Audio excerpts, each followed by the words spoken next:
This is Mastering Mathematics with your teacher, Karen Weston. Hello Antigua, Barbuda, and the rest of the world. Welcome again to another in the series, Mastering Mathematics, program produced by the Ministry of Education using its EBU unit, Education Center for Mathematics, and ABS Television.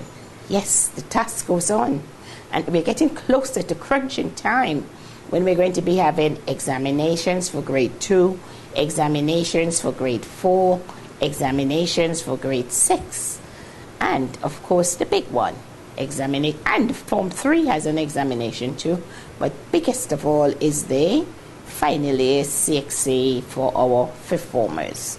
And we do our program now with them in mind, but because so many of the foundational concepts are missing, it fits right into saying incorporating our primary school students. And they will not be left out. I know they're listening. I know they're there. So every time there will be something for them. So don't say, oh no, it's not geared at you, it's geared at so-and-so. Mathematics has a fundamental component, and we must start from the beginning. When we're at the beginning, it's time for our primary school students. Again, we pray for the families who have lost loved ones. We pray for those who are grieving, and we pray for the nation of Antigua Barbuda. Remember all those who have education and the heart of it at their control. Today, however, we don't talk because we're going to do so many mathematic things that I have to tell you that we're going straight. But something came up this week where I had to say, I have to step back, okay? We had covered that topic decimal. I thought I did the place value, but probably I need to ground it some more in terms of place values and the relationship and the association with decimals. Okay? Our decimal numbers are related to place values. We emphasize specifically that where I'm doing now that students would know they're counting in ones, no problems, and they would say tens, okay, and then we'd go hundreds, all right, and thousands. Okay, we're going to stop right here. We know the amount, the others. Okay, now simultaneously there exists another side of the number line, and this is where we're going below a whole number, and we enter into the realms where we're in fractions. Because we say that we do our decimal system and it is on a base 10, when we say we're doing in fractions, it means therefore the whole has not gotten to 10 units, okay? So we have fractions. This time we start naming them, and what do we call them? After the decimal point, the first position is called tenth, TH, okay? So we're going TENTH, okay? Okay, tenth. And then in terms of a fraction, because, so here we could have been writing 10 to the 0, 10 to the 1, 10 squared, and this 1,000 would be 10 cubed, because that is what we're doing, okay? That is what we're doing, 10, and then we just have 1, okay? Now, when we say 10th position, in terms of a fraction, it is 1, and our denominator is 10. Okay, remember we said it's not a whole, it is out of 10 because we're doing a base 10, okay? The second position would be called hundredth, okay? So we decrease this again by another tenth, and then so we have hundredth, HUNDREDT. HS. Okay, so we have tens, hundredths. So then it is 1 over, okay, 100. And we're going to stop here where we're going. Then it would be thousands, okay? USANDTHS, okay? And then you're going 1 over 1, 2, 3. Okay. This section of our number line, is what takes us into our decimals, okay? This is what takes us into our decimals. Because, okay, oh, let's write it up big. Okay, decimal numbers.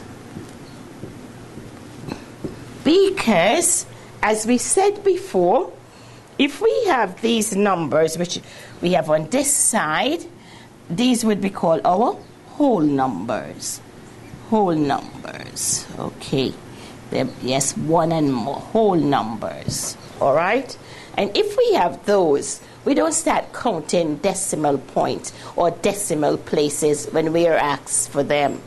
But it is important for us as teachers to get this link to tell our students that, again, our decimal numbers are related to our same place value that we are asked to do every time, okay?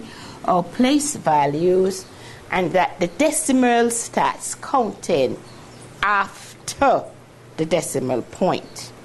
Now, this came home to me last week when I had a student, and I gave her these numbers. Look, you see where I'm saying the confusion is. Nothing is wrong when you ask them to subtract, add, or divide the decimal numbers. But from the time I asked them to write these decimals in correct size, largest first, I was in trouble. And that is why I'm stepping back a bit today to say this. Now, look at it right here. These were the numbers, and you're asked to write largest, write these decimals. So this is the instruction. Oh, and I'm going to say something about the instruction, because you know I have a vexing issue about those tests and the test marks some teachers are giving students. So let me tell you what this is saying. And it says, write these decimals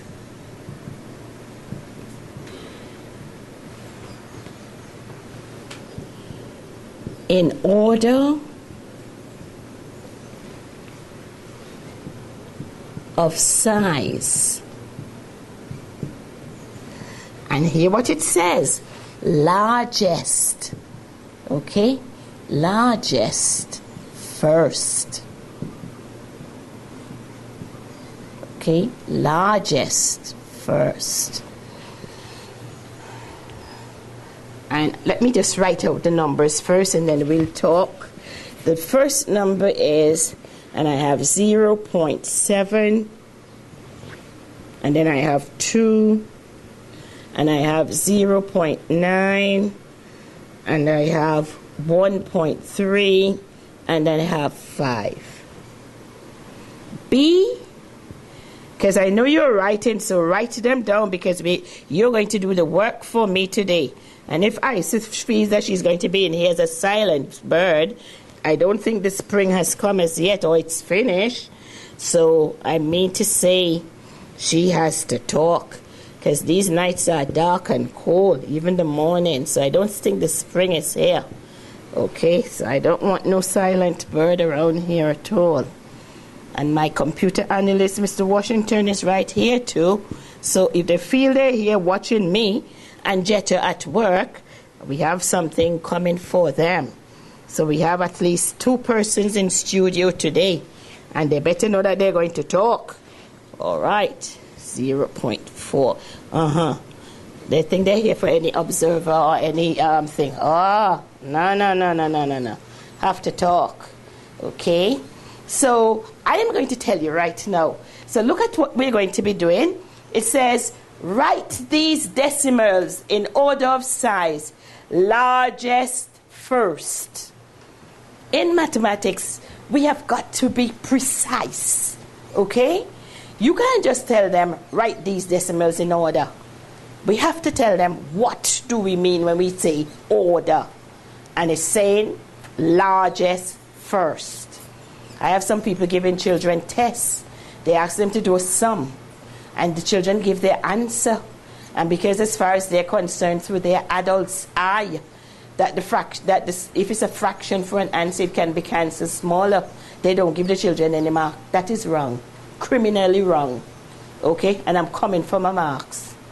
Criminally wrong. All right. Again, the child makes one mistake, uses the number that she has made the mistake, he or she has made the mistake with, continues and does everything else correctly, they don't give the child any mark. Again, that is dunceness on the part of the teacher. Criminally wrong again. All right? So, I'm here because we're going to send our child's lawyer after them. You cannot do that to our students. Copy down these because we're coming back now to test our knowledge to see exactly if we can help our students outside with what we're talking about. Write these decimals in order of size, largest first. We're going to send you on a break, then we're going to be right back because I have to say something again about why our students don't get some of the information we're thinking that they should grasp immediately. So take a little break and I'll be right back. If you know the answer to a question is incorrect and you cannot find the mistake, start over on a clean piece of paper. Oftentimes when you try to correct a problem, you continually overlook the mistake. Starting over on a clean piece of paper will let you focus on the question, not on trying to find the error.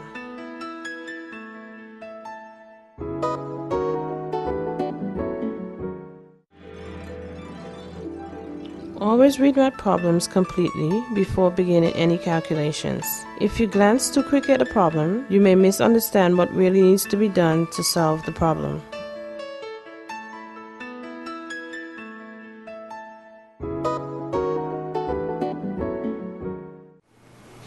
Right, so you had your break and everything is going to be all right because we are going straight into our mathematics, okay? Not talking too much today, just the problems. So again, discover a problem, you see it in your classrooms, you don't go on. We step back and we teach it, all right? Show the children the link because they know they're ones, tens, hundreds, thousand. Tell them where these things that we're calling decimal comes, and you see right away. So we have tenth, hundredth, thousandths, okay? And then our denominators then write their powers of 10. And that is what we're growing up in. Now, I must tell you, yes, I am using Nicholas Goldberg's skill workbook, Oxford Mathematics, to get these examples. I also have Bright Spark, Laurie Seeley and Sandra Moses' book, because these things would have been tested and peer-reviewed, so we know that they are correct. All right? And the examples are fantastic, so I'm going with them. So here we are. Our first sum, because aunties, grannies, we are learning too. Okay? Now, and as we go, unlike this side of the board when we're going away, it gets larger. Here, it gets smaller the furthest we go from our decimal point. All right? Forgot to do that marking out here, that we know that direction and that direction. Right, decimal point. So we have, write these decimals in order of size, largest first. And I have with me two studio audience, okay? And I want them to tell me, because Delisha is at home and Aisha is here. So, and Delisha will be looking at a television and she knows, my mommy can do the sums that I do in school too, you know. And Aisha is going to prove to her that she is not wrong, okay? The first problem, here we are, okay? A, And we have been asked with precision to write these decimals in order of size. And what did they say? Largest first. Now for my examination, student CXC always has those things bold and in big letters, all right? Follow, don't think that you're guessing and saying what they're asking you. Read the question and see what it says. So, are we ready to take off, Aisha? Because I have some numbers here. 0.7, 2, 0.9, 1.3, and 5. And we want you to arrange these numbers for us, starting with the largest. What would we be writing? 5. 5. All right. 2. Then we'll be going 2. 1.3. Then we'll be going 1.3. We're going to write what she says, then we're going to examine.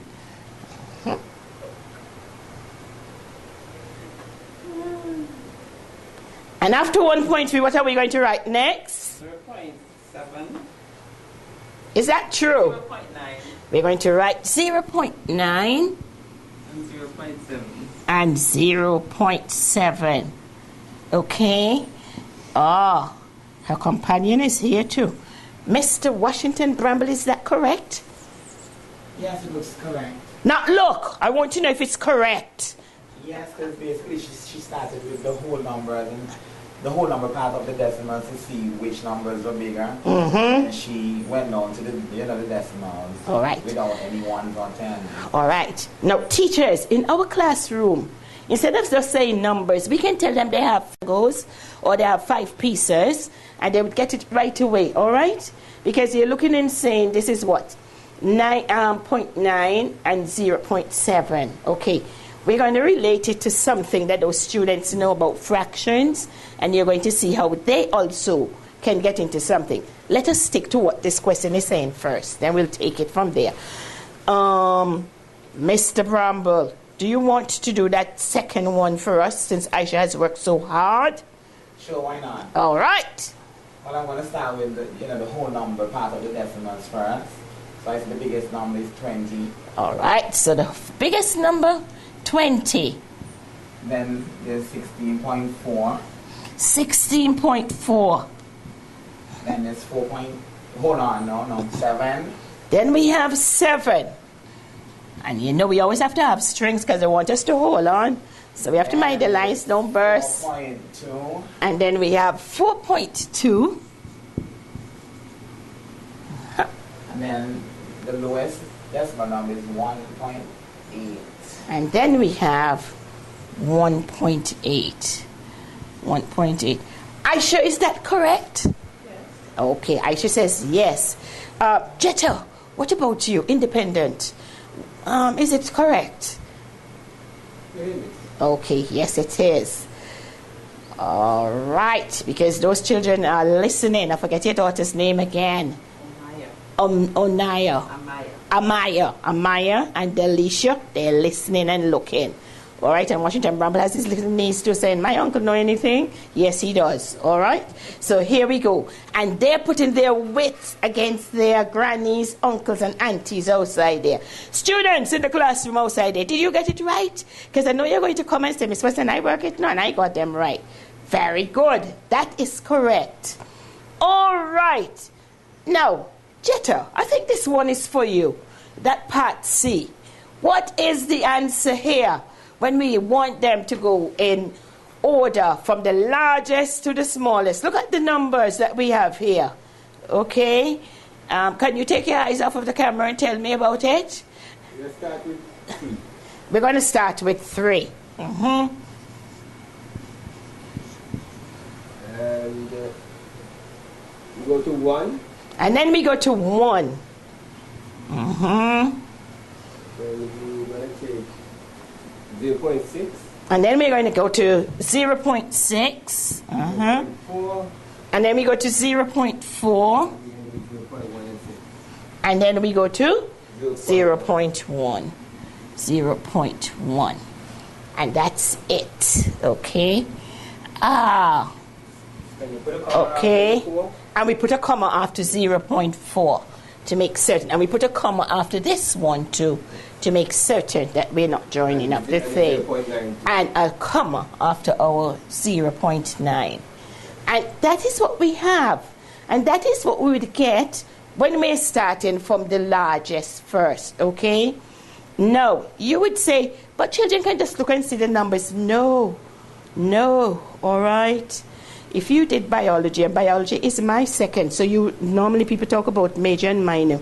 Mathematics may have been major, but biology is also part of my subject too, okay? And I really liked genetics and everything that went with the environment, but I decided to stick with mathematics and go for a double maths award more than doing maths and biology coming forward. But the brain, at this particular age, students between the age 0 to 11, they are not fully developed as you an adult. And when you're saying, but why, you see so-and-so, why you so? No. The sort of thinking that should go into that thinking process to make certain that they can make that type of decision, it's not there. It's not there, all right? And that is why I have a problem with people trying to say that they're going to be teaching 4-year-old and 5-year-old what we call capacity. They can't do that sort of reasoning to say, okay, it's wider, so it's bigger, even if something is taller. Let us give them a chance to grow, and that for that part of the brain to kick in, all right? We're not trying to force anything. Just take your time. Give them an excerpt of what is related to the development of the brains at this particular time. But there's a certain part of reasoning that they are not able to comprehend as an adult. Okay? So we can't look through our adult eyes and expect a 4-year-old to make these rational decisions to think that, this glass is bigger, but this one is wider, so it holds more. They're not at that point as yet. And especially if the environment in which they're coming from does not gravitate towards this sort of language.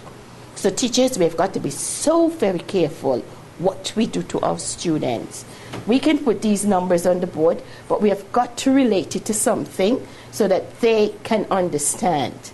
Now, even although we have written these numbers starting from largest to smallest, you're surprised to know that there would be still some children in your class, if you had to ask them, why is 0.9 bigger than 0.7?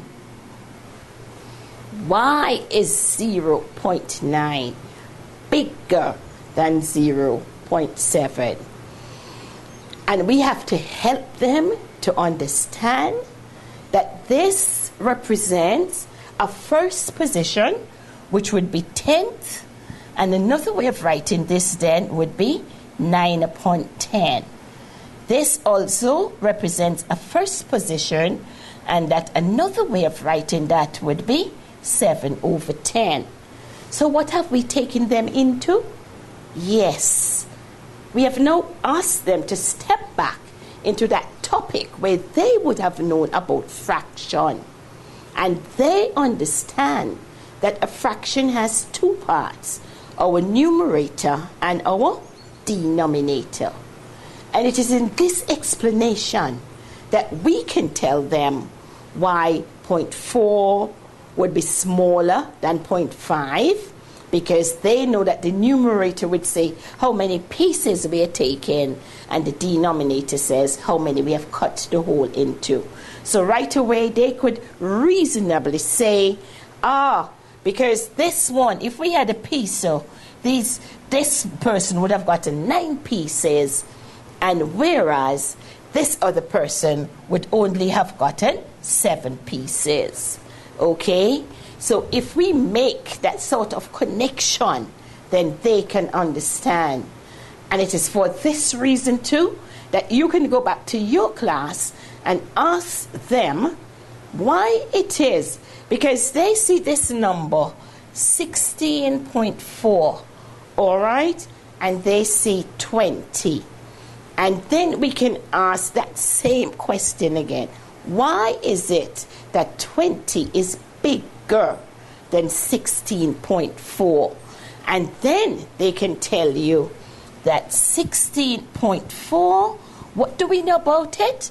It can be written as a mixed fraction, okay? So it is 16 and 4 upon 10, and whereas 20 is even bigger than 16, all right? And that is the sort of connection that we must be prepared to do in our classrooms. Our lesson plans are well presented, well documented, well written, but you must also know that you have to put some asterisk and some stars aside to say an aside. And we get into this little discussion, have them telling you these things. And that is why we're saying, as small as they are, they can keep their little journals to say, what did I do today in mathematics? What did teacher do? I've been to see a teacher for this week. Her name is Melissa Warner, and she's going to be fantastic. I hope we train her to be a full-fledged mathematics teacher. And yes, Cora, I know that she's related to you, and she will make you very proud. Oh, those children are fabulous that she's teaching, and she herself has shown so much confidence. It's a joy to go for that exercise. Right, so today we had to come back to do some remedial work in terms of decimals. So you don't say, oh, I taught that topic already and it's finished. As soon as you meet the child and you see that there is some complexity or something that's some confusion in how they're supposed to approach a question, stop back, drop everything. Right, we're going to take something. I think this part of it was not well taught, so we have to step back to make certain that you know the relationship. Tomorrow, we're going to look a little more at some of these things, because today I only asked you to go from the largest, but of course we know when we have largest, we have smallest too, right? So tomorrow we're going to start with our decimals again, and then we're going to ask you for some place values. So students, yes, in our primary schools and our big people, because this is what CXC asks. They may not ask you to say to the nearest hundreds or to the nearest thousand, but they will ask you to say to 3 decimal places, to 2 decimal places, and it is the same thing, all right? Because position comes into it. So, we are always so very glad to bring mathematics to you and to show you that for every concept there is strong reasoning behind it. And we as teachers have got to arm ourselves with the knowledge and to come out and make certain that we will make this understandable to you. So you're not here perplexed and saying, boy, I don't know where to go with it. There is always a reason, always precision in terms of teaching mathematics. Teachers, just love your work. Just be diligent, be patient, because these students are waiting to be taught. And don't forget, these days we have our tablet, all right? So we're going to see you tomorrow, and then we will jump right back again. And I do hope Aisha will be here, because now she cannot be a silent spring. All right, see you tomorrow, and do enjoy the rest of the evening. Give yourself some to practice. Join us next time for another in the series, Mastering Mathematics, a production of the Education Broadcasting Unit in the Ministry of Education and ABS TV.